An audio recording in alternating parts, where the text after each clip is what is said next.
edition of Established Run's NBA Injury Report Analysis Show. I'm Drew Dinkmeyer here alongside Mike Gallagher, and we are just 2 days away from the NBA All-Star break. 11 games on the schedule, huge NBA slate, lots of teams on the second night of back-to-backs, some teams on the front end of back-to-backs as well. So it's a spot where, look, you could see some people looking ahead to the All-Star break, to vacations. You could see more variance around the games these next few days, just as players might be a little bit less attuned, especially on teams that aren't contending. It might be a little bit ready for a break.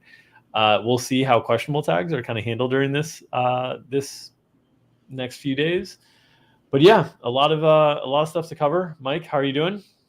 Doing great. Yeah, we got the best news of the day that Malcolm Brogdon's listed as out. So yeah, man. I mean, great start to the day.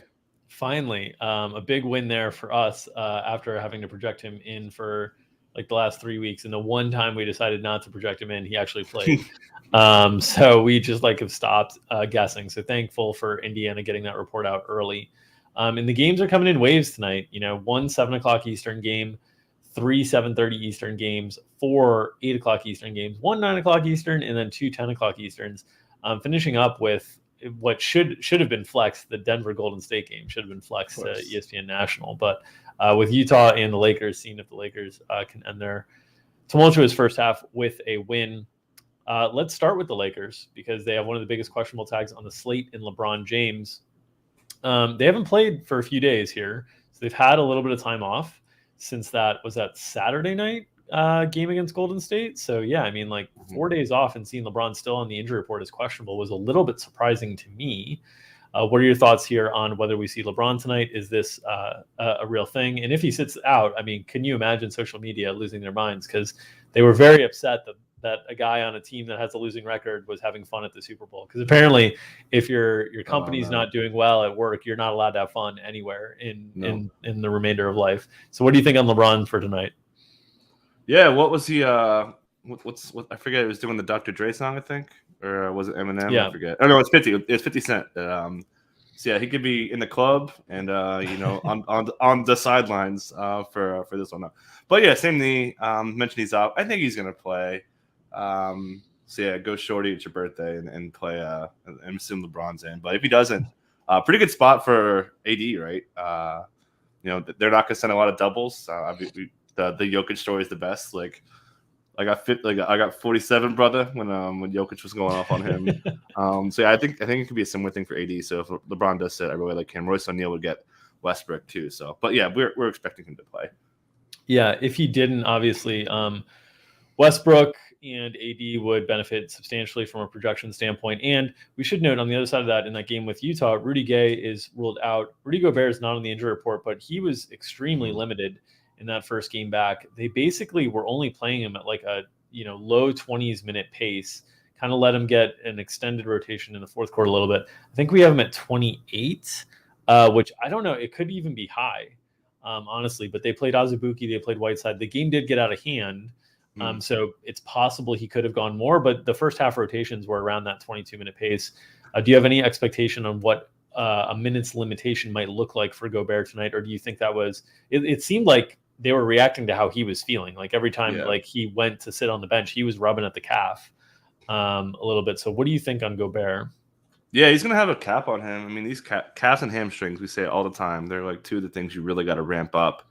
So, yeah, probably, maybe 5-6 minutes more. You said 28 minutes. I think that's a pretty good number for him there. But again, national TV boost, maybe a little bit more. So I think that, maybe 29, but I don't think he's going to get that full workload here. Yeah. And for people who are unfamiliar with when we say national TV boost, we don't mean that players are more excited to play on national TV. It's that national TVs have larger timeout windows. And so guys actually get more natural rest on those timeouts. So just something there. It's to fit commercials because we all need to sell commercials. Hail capitalism. All right. Other questionables in the tag. Anthony Edwards left last night's game early for Minnesota. He's a questionable. We've talked about Minnesota's questionables being very confusing. Is this a true questionable, or do you think we should be leaning out with Anthony Edwards tonight? Yeah, he hurt himself yesterday. And he tried to warm up and pull the plug. We saw McDaniel start in the second half. Him actually played awesome down the stretch. But yeah, I think he's got a chance. It's probably fair to lean in. He's been able to play through stuff. We saw He said he was playing through injuries before, not that same knee that he was dealing with. It's an ankle here. So I think he's got a pretty good shot to play. Obviously, if he doesn't, huge Cat spot. Cat got 60 front court touches yesterday. They went to him early, even when in there, especially with against the Raptors. Could be really excited to see what Cat can do. Definitely, you guys will talk about more on the show, but I think Cat could be in a smash spot if Ant's out. Yeah, the chat is saying people are not mad at LeBron. Sir, you do not spend enough time on Twitter, which is probably good for your life and your happiness. Yeah. But yes, my bubble is small. It is Twitter. Yeah. And look, I live for Twitter. So anything LeBron does wrong, it's amplified by like a million. But he didn't do anything wrong. Like let the man live his life. Other questionable tags on the slate. Fred VanVleet left last game against New Orleans early. They were getting destroyed in that game. So I don't know how much of that was situation, but he has been banged up, been dealing with a hip injury. We've talked about this with Nick Nurse's rotations, that at some point the wear and tear was probably going to wear on these guys. VanVleet questionable tonight in a matchup that, Minnesota's had lots of hefty totals of late. So it's one that looks like an appealing one with Minnesota on the back end of a back-to-back here and after an overtime game. What are your thoughts on VanVleet's availability tonight?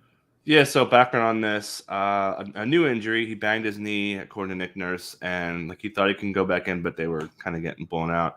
I don't know if this was the same knee that kept him out earlier. I should look that up.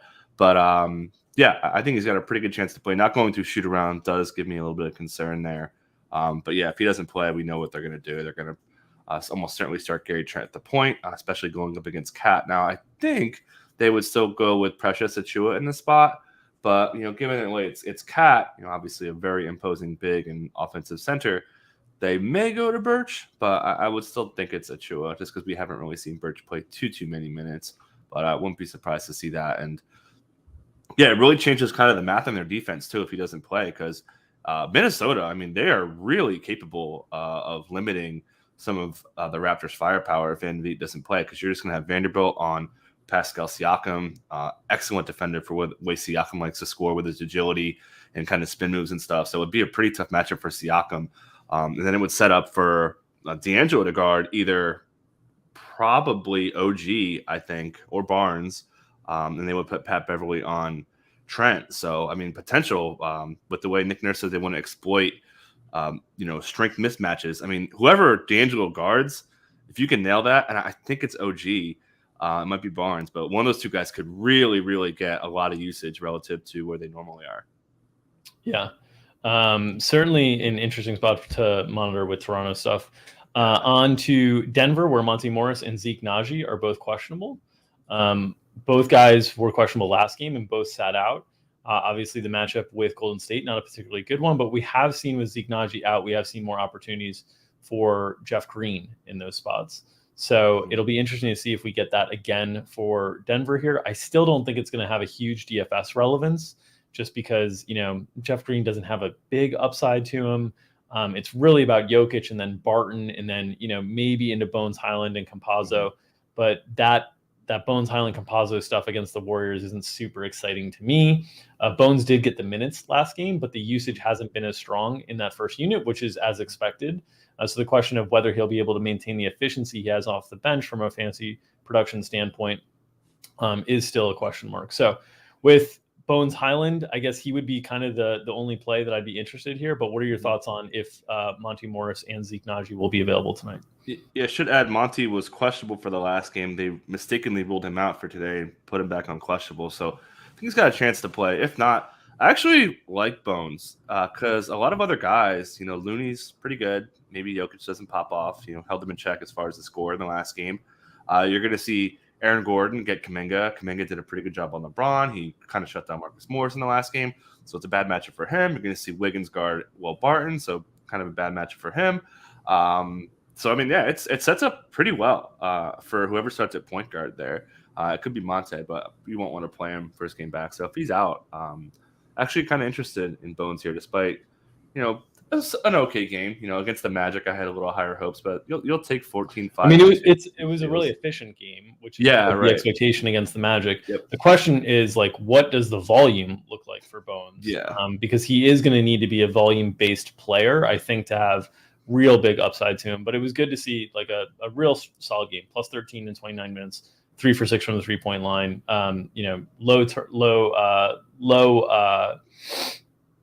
Low volume, but good production. And I think that's, what they want to see more of Bones. So there's the potential there, certainly, if he's still hanging around cheap. Other injuries, Davion Mitchell and Jeremy Lamb for Sacramento, both questionable. I think this one is kind of an important one, just because we've seen the ability when they're thinner for Sacramento to run their guys out quite a bit. And the Bulls have been playing in these games where they've been high scoring, or they've at least been like competitive kind of to the end, and resulted in heavier minutes from the opposing starters here. And we saw Dante DiVincenzo get up to 27 minutes last game with Mitchell in and Lamb out. So I'm kind of interested to see if Sacramento is just going to keep letting Dante DiVincenzo kind of build here, at which point he'd be a pretty interesting value. What are your thoughts on Davion Mitchell and Jeremy Lamb's availability tonight? Yeah, not sure on Lamb. New injury, only a hand. So hand soreness, shooting hand. We'll see. Those are really tough to judge, but we've seen players sit with that. So we'll see. But yeah, interesting that Gentry kind of left the door open on changing the starting lineup. When asked about Dante DiVincenzo, said, "quote You're going to see all of it." As far as where DiVincenzo is mixing and matching, he said he does like Davion with Dante DiVincenzo. So yeah, if Davion doesn't play, I mean, DiVincenzo could really get up, and Lamb too. Like he could really get up there. You could see more ball handling. The minutes are starting to climb, so it would be a pretty good spot against a really, really bad defense with the Bulls. Both these teams are in the bottom 5 for defense in the last month. They are terrible at protecting the basket. The Chicago is right now. So yeah, condensed minutes could really, really funnel up to De'Aaron Fox, who I like a lot today.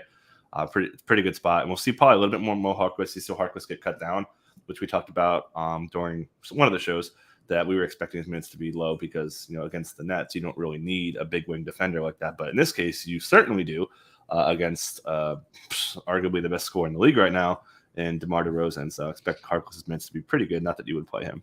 Yeah, DeMar looking to extend that streak of 35 plus points in games as he's making a run at. I mean, we're still really far away from some of MJ's stuff, but getting included on the board with Michael Jordan in terms of run of scoring, incredible. New update on the questionable tags. We just got John Morant is questionable for Memphis there on the second night of back-to-back. He missed last night, and Tyus Jones was a free square. If you did not play Tyus Jones in DFS last night, I would suggest considering a new hobby. He was min price, went nuts. Another favorable matchup against Portland tonight for Memphis. Do you expect to see Ja? Yeah, it was a true game time decision. Didn't really get going. We didn't get that news till real late. And yeah, they started with Herb on Desmond Bane, took him out of the game. They put Herb on Tyus, and Tyus still did his thing. So definitely think Ja has a pretty good chance to play. I thought he was actually going to play yesterday, given the way that he rolled his ankle on, I think, Saturday. Came back, returned, didn't really look bad, stepping on a cameraman's foot. So I think he's got a pretty good chance to play. But again, as I mentioned on the last time, this is the same ankle that he hurt last year when it cost him 3 weeks too. So that's always a little bit of a concern when you have multiple ankle injuries. De'Aaron Fox is a great example, as we just saw a few games ago. So I think he plays, but not sure. He's also a guy that relies so heavily on his physicality and his athleticism that I almost think if you're the Grizzlies, you are taking the most cautious approaches possible with John Morant. Whenever he's banged up, you just want him playing kind of at 100% as much as possible because of the way that he plays. I don't think he really has much of a slower gear to him. He's just kind of at the same pace all the time. Other new, outs, doubtful type situations. Marcus Smart joins Robert Williams, both listed doubtful tonight for Boston. We saw Boston without Robert Williams last night shut down the MVP of the league, 50-point win for Boston. Primetime game, 50-point loss for Embiid, and still there's no talk about Giannis scoring 50 last night and Giannis being more in the MVP conversation. It's still like everything I listen to is still Embiid is the MVP. It's just wild to me. For Boston, without Marcus Smart, without Robert Williams, we saw Al Horford got into foul trouble early. They didn't even need him very much because the game was so out of hand so quickly. We saw Tyson Cornette kind of get in. I assume Cornette was just pure garbage time type situations. Without Smart, Smart only played 13 minutes last night. Derek White got up to 28 in a blowout, so I think the ceiling on White is really, really high. I think it was notable that Aaron Naismith played basically the same amount as Peyton Pritchard. They didn't give Peyton Pritchard kind of a big boost there. So I'd expect that to be kind of the same in this spot. But what do you look for Boston without Smart and without Robert Williams tonight, most likely? Yeah, Derek White started the third quarter and big run, 11-minute stint, also played 11 minutes in the second quarter. I think he subbed out for like 50 seconds. So, yeah, if this game's close, man, Derek White can play a ton. And the Pistons' ball containment has been so bad. So, yeah, definitely interested there. We'll see Jeremy Grant guarding like with Jason Tatum. And, yeah, as I mentioned, too, like Udoka's the man as far as I'm concerned. This dude just like shares his game plan after. And he's like, yeah, we knew that Tice was going to lock down Tatum. And Tatum still kind of popped off. But we saw Jaylen Brown like really cooking early. And that was their plan. But yeah, it's awesome. And this is so Tybal locking down Tatum there. You said. Oh, did I say something? Yeah, sorry. That's a little slip. Might be. If Tice locks down Tatum, we got other problems. I got my THs wrong. So I need to think more. Get it? TH. Yeah. So yeah, and also too, like their defense still held up. It's just their system's so good, and they were going to put Horford on Embiid anyways, and like I said, like they have implemented a lot of the Sun stuff. Good. The thing about Boston now is their rotations include like 0 bad defenders. Yeah. And that's one of the things that when you have a good system and then you have 0 weak spots, teams are going to have a tough time attacking. So even though Robert Williams was removed, you just sub in Al Horford. Even though Marcus Smart's removed, you just sub in Derek White. Now, the deeper you get into this bench, you get into Naismith, you get into Peyton Pritchard, there are going to be some weak spots that emerge.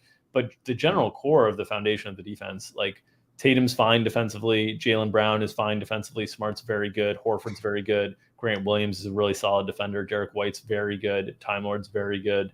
It's just a lot of depth on the defensive side of the ball for Boston. So even with missing guys, I think they pose a real problem for Detroit tonight. Other injury situations, man, your Oklahoma City Thunder, are they thin? Like I'm so scared to project the Thunder tonight.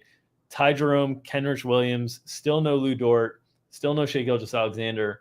What are the rotations going to be like for the Thunder? Because, man, it's always tough to get aggressive with them, but they're losing guys. Like, you look at this rotation, that's another 48 minutes from last game that you got to find a way to put around the group. Is it going to be like a lot of Maladon now? We saw Giddey and Baisley get up there. It was an overtime game, so they got up there a little bit because of overtime. But like, who benefits in this situation with Oklahoma City a little bit thinner than usual? Yeah, so I think you start with the Giddey thing, right? They are capping him right now to a degree, but last game before the break, who cares? Let him go. So given the way that they're shorthanded, he does get a terrible matchup against DeJounte, who I think could kind of limit what he wants to do. So it's a little bit discouraging there. But I think his playing time would be really good because it has to be, especially when you don't have so many ball handlers, like losing Ty Jerome. Lou Dort's been a ball handler for them. Like, Theo Maladon, like he was kind of starting at point guard last year, but he wasn't ball handling really. Yeah. So yeah, I mean, Giddey could play a ton in the spot to close the first half. Baisley's gonna have to play a bunch. Him and Keldon will be going at each other. Really good matchup for Baisley. Aaron Wiggins will be guarding DeJounte Murray. Definitely expect his minutes to be pretty good here. Obviously, he's not an offensive player at all, but pure minutes. I think he can kind of get there. We'll see a lot of Trey Mann. He obviously went off for a huge game. Bad matchup for him. The way you beat the Spurs is inside. He's more of an outside player, but we did see him get inside a lot more. So the minutes should be pretty secure. They're going to have to play Poku a little bit. They're going to probably have to bring, it's choppy waters out here in OKC. So they may have to go to some Lindy waters for some wing minutes. But the loss of Kenrich Williams, I think one of the biggest things, the loss of Kenrich Williams, they've been able to want to play some like Baisley at the center type minutes. They probably can't do that without Kenrich Williams, right? Because now if you just look at the roster in terms of minutes that they have to fill in, center minutes, and that's going to be Derek Favors, Isaiah Roby, and then mostly those two guys, and maybe Pokashevsky. But the Baisley, like they don't have, they need to play Baisley down. They probably need to play him as a 3 because Poku is going to be a 4. Kenrich plays like 3-4. So you need Baisley to be a 3-4 now. And I think you need Maladon to be, the backup 1 behind Trey Mann, most likely. And you'll probably get Vid Krejci in there as well as kind of like a backup 2 behind Wiggins, because they just don't have a lot of guard depth here, along with Lindy Waters. So I do think that things for Oklahoma City are going to be a little bit easier to project than normal just because they're running out of bodies, but the variance is always high with this team, which can be frustrating. But if you're wanting to take a shot on Oklahoma City players tonight, more than ever, and shout out to us, the Trey Man over 11.5 points prop last game hit very, very quickly as he poured in 30. The prop today is 14.5 the next game. So that might be an under, man. I mean, he had the nut of the nut matchups against the Knicks. The Knicks are in the last month. The Knicks are allowing of shot volume 42% of shots are threes. Like it is just insane. So keep an eye on that for the problem is without Ty Jerome, it's a small thing, right? But Ty Jerome is actually a guy who uses possessions decently for them. We're showing like overs on all these secondary OKC guys that terrify me. That don't score typically or are very inefficient, like Wiggins, like Trey Man. So we'll see. This could be a game where their offense really craters as well, would be a concern for me. And then other injury situations, Rui Hachimura, another team that we've thought of as like deep throughout the year and like tougher to project anybody with big minutes. Washington now without Rui Hachimura, without Daniel Gafford, with some of the issues that they have kind of in the backcourt, in the front court after trades and season-ending injuries, no KP, no Bradley Beal, so on and so forth. They're now a little bit thinner. Hachimura only played 10 minutes last game in a 9-man rotation. We saw Avdija get up to 31, Anthony Gill get up to 26 behind Thomas Bryant, who Thomas Bryant still has not shown the ability to get to play really big minutes. It's basically, I think 26 is where he's topped out. So, I mean, this is a spot without Rui Hachimura that you could get really, really hefty minutes in kind of a fun DFS game, kind of a fun like overs game with Indiana. So what are your thoughts on how Washington handles the loss of Rui Hachimura? Yeah, 0.5 spread. This one should be pretty tight. Two terrible defenses, both in the bottom 5 in the last month. But yeah, as you were kind of alluding to there, they were running that Rui Hachimura, Kyle Kuzma, Denny Avdija front court a little bit, and they liked it. So now they can't do that. I mean, Bryant, we're going to see what he can do in one of the best matchups you could ask for. We see Indiana just get pounded inside. They are okay at protecting the 3-point line, but man, I mean, if you get him inside, which isn't Bryant's forte. Bryant's more of a perimeter guy, but we've seen him go inside. He just hasn't been making shots enough. So it sets up great for him, and man, it sets up as we don't have a good Kyle Kuzma picture for the ETR stuff. We only have the Lakers ones, which we don't want people like, what's the Lakers picture? So if we had a good Kuzma picture, he would be the cover boy. He's gonna smash, man. Like they don't have anybody to cover him. The ball handling's been really good. The minutes can be so high. They are in a back-to-back. I'm not worried about that. Definitely think he goes off. We'll see maybe a little bit of overlap with Ish. We know how Neto's been able to guard twos constantly. So really like him. And, Avdija should be pretty solid. He'll get, we saw him pop up for the rebounds in the last game, and they want to play him a lot. So I think he's, in a pretty good spot too for, big minutes off the bench. The rare matchup of movable object versus movable object. Shout out to rest in peace, John Madden. There's no irresistible force in this game in any way, shape, or form. So some of the interior plays could be really interesting in DFS. Actually, really quick, I just want to add on the Indiana side really quick. Jalen Smith, right? He had a terrible game yesterday in like the worst matchup. Now he gets a really good one. And I'll add that Rick Carlisle said they want to play him as a 4-5.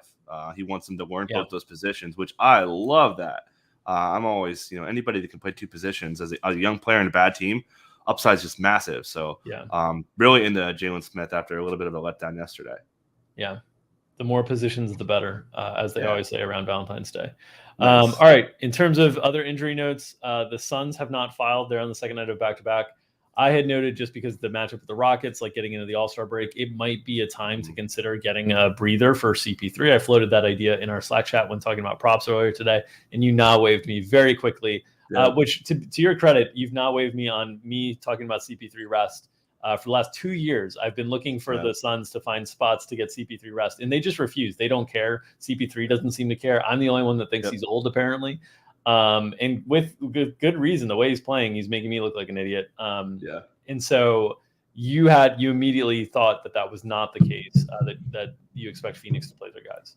Yeah, I got your back, man. I actually, the first time this came up, I was the one trying to convince everyone. I think it was just you, me, and Wiggins. And then I was like, okay, I'm never doing this again. But yeah, I had the same thought. I was like it makes sense. So I was like, okay, I don't usually listen to player pressers unless it's like an injury or something like that changed.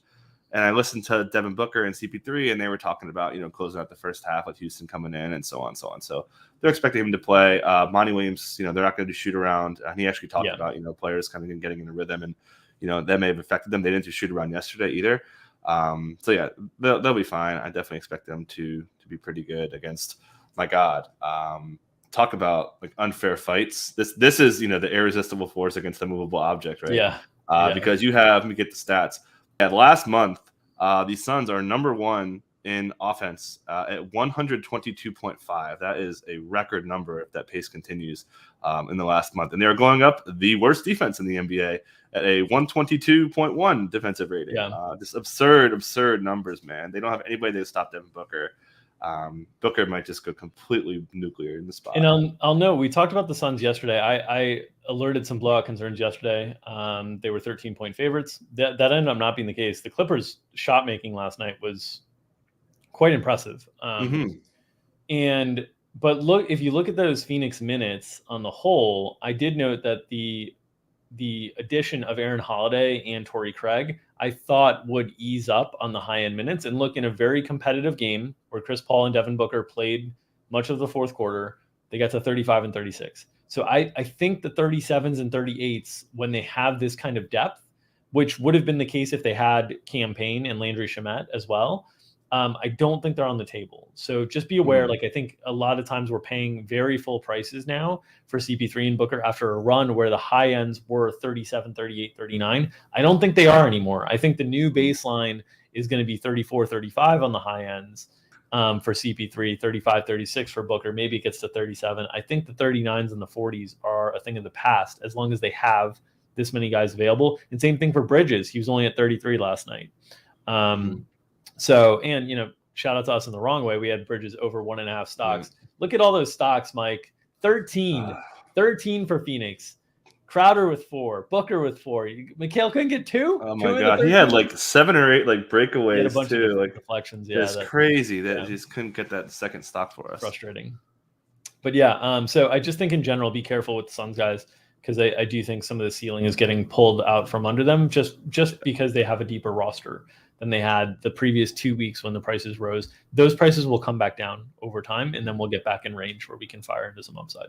I still think you can go there today. Hopefully the Rockets can hang. I think the Rockets well, you can find can find. I think you can do it with Booker, because Booker can light up like 30 and a quarter. He can do that type of stuff, and so you can get there in really limited minutes. CP3, I just always warn anytime there's big spreads, because CP3 does almost all of his work in the fourth quarter. If you watch last night's game, the first rotation he did like nothing, and then he went nuts in the second half, closing out a game. Not nuts enough for the most clutch team in the league. They are not my most clutch team in the league, because I keep live betting this team late in games. I got them at -7.5 last night, and Booker breaks the free throw, and then they get the offensive rebound, and the Clippers don't foul. I had the Suns -6 against the Bulls when they were up 20 the whole game, and blew it in the fourth quarter. So I don't care about your stats about this being the most clutch team in the league. They're not clutchly covering for me when they're favorites. I've been pretty good. I think I'm 3-0 on betting the Suns live. So I gotta tap you when I hit them. Yeah, I did one time. Apparently, I'll tap you when not to hit it. Apparently. Yeah, there you go. Yeah. But yeah, all right. So I think I'll add too that just to put a bow on this. Yeah, Chris Paul's in the guard, KPJ, and vice versa. So. Not why, so that's a good question. I asked this in Slack, and I tuned out, so I didn't see if you responded or not. Why do you think Chris Paul would guard KPJ and not Mikal Bridges? That's what they did the last 2 games. Okay. So that's kind of I agree. I was like, huh. But yeah, they put him on Jalen Green for both games. Maybe that changes here. Poor Jalen Green. Yeah, poor Jalen Green, that guy, man. But yeah, I would expect. I wonder if that changes with how well Kevin Porter Jr. has been playing of late. Yeah, right. I agree. I don't feel great about it, but that's what they've done the last 2 games. So cool. That'll do it for the injury report analysis show. There, like we said, we're still waiting on the Suns to file. A lot of teams on back-to-back, so we could get like those nagging injury updates during later in the day when teams get a look at their guys, because teams are filing sometimes without even having like seen the guys in the arenas before. So just be prepared. 11-game slate, a lot of stuff that can move around. We'll have you prepared behind the paywall at Established Run on the NBA DFS side. Myself and Gary Hartman tonight at 5 o'clock Eastern going through the show. And we will, of course, be back tomorrow at 2 o'clock Eastern to close out the first half of the NBA, and 2/3 of the NBA season, regular season, is complete. If you are interested in joining us for the rest of the NBA season over at Established Run, we've got prices that have been lowered for the half season on the DFS side of things. If you're not interested in joining us for a premium product, please at least consider subscribing to this YouTube channel to help us continue to promote this free content and get circulated out there. Help us drive revenue for our site. Help us continue to deliver good free content for you guys. We'll keep doing the same. Hit that like button, maybe even smash it, and make sure we circulate this video. So thank you guys all for tuning in today. Enjoy the games tonight, all 11 of them, and we will see you tomorrow for the last edition of the first half of the NBA Injury Report Analysis Show presented by Established Run. Take care, everybody.